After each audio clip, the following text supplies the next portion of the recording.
to another Pirkei Avot text explication with me, Rabbi Drew. We are now on the 16th text in the 4th chapter, and this is a statement by Rabbi Jacob, or Rabbi Yaakov. Now, Rabbi Yaakov has here a two-part statement. We've seen a bunch of two-part statements here in this 4th chapter, so this doesn't necessarily stand out.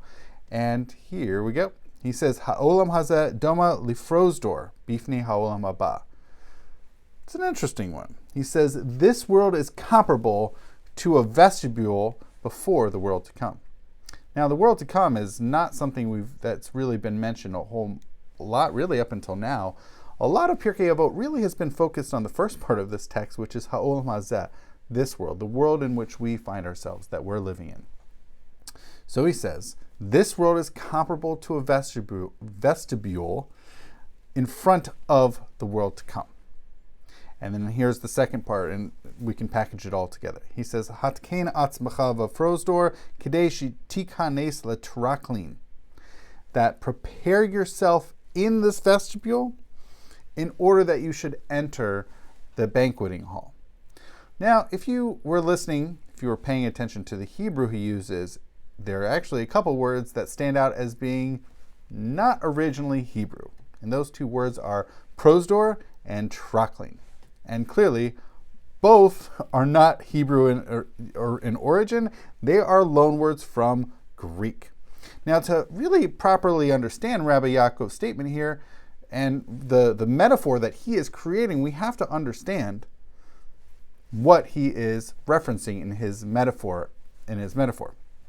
So, the prosdor is it's a vestibule. It's sort of the entry chamber. It's what you are in before you actually enter.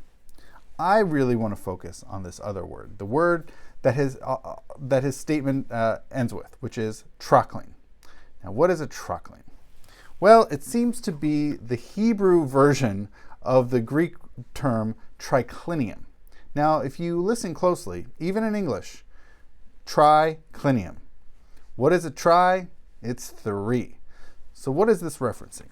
So I have this really fascinating article here by an Ayal Baruch entitled Adapted Roman Rituals in 2nd Century Common Era Jewish Houses.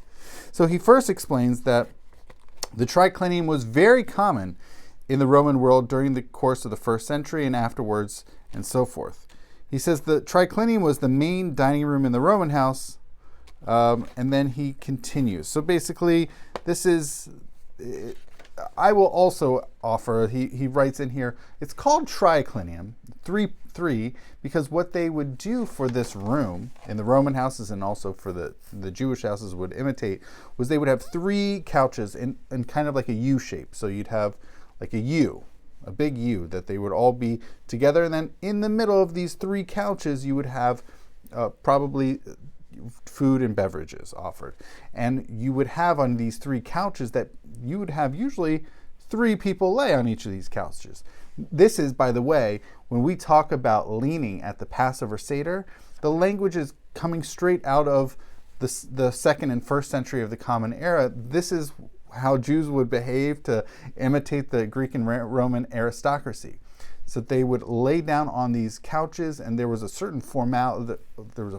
There were certain rituals that went with it, and certain just behaviors that people did. Now, that might be great and all for the Roman houses, the Greco-Roman houses, but how did that actually translate into Jewish practice? So, the word traklin actually went. So what Baruch here says is it went through a transformation in rabbinic literature, of which this text is certainly a part.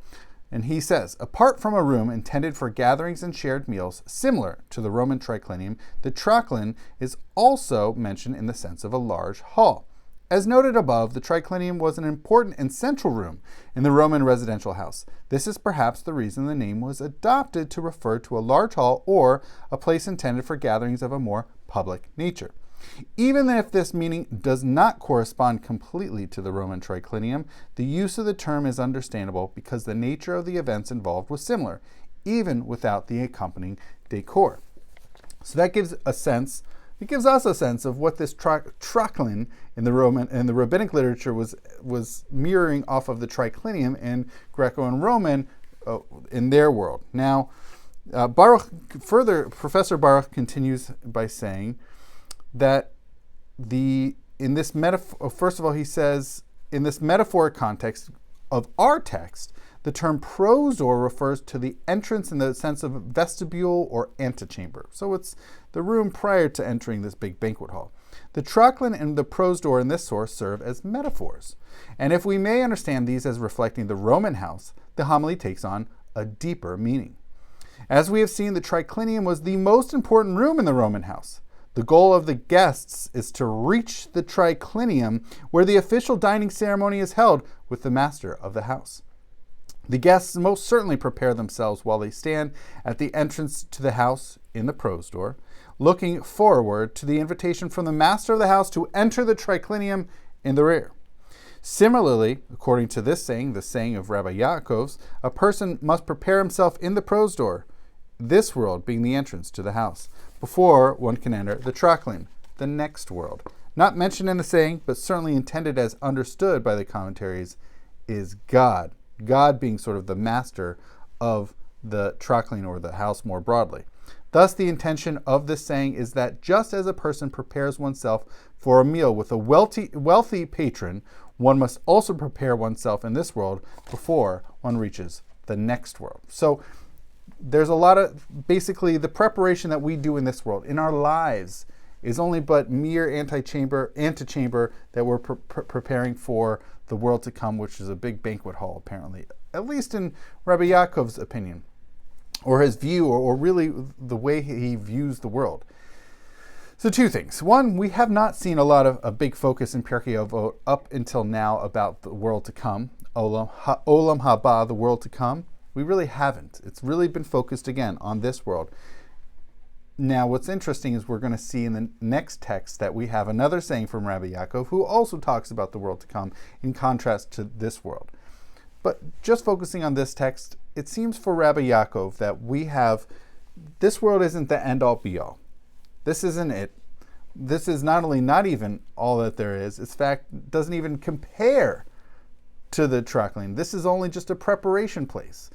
And we have to endeavor and to really involve ourselves in thinking about how do we prepare ourselves for the future life, the world to come. So, I will finish off by saying, it usually, first of all, in Judaism more broadly, and also in rabbinic literature more particularly, and even extra particularly, even within Pirkei Avot, there is not so much of a focus on the world to come. We really have a large focus so far on how one lives one's life, how one accords oneself in this world. As we will see with both this text and the text to come from Rabbi Yaakov, he also really focuses on what's the relationship between our living now, our life, our existence here, and also our actions. So that is the connection, our actions in this world, but in our conduct, how does that prepare us for what's to come, for the next world? So that is the saying of Rabbi Yaakov here, that we need to prepare ourselves. This isn't the end-all be-all. This is actually only a mere antechamber. It's the mere preparation place, and the world to come is the banquet hall. So thank you again for listening, watching, and thank you, and I'll see you again.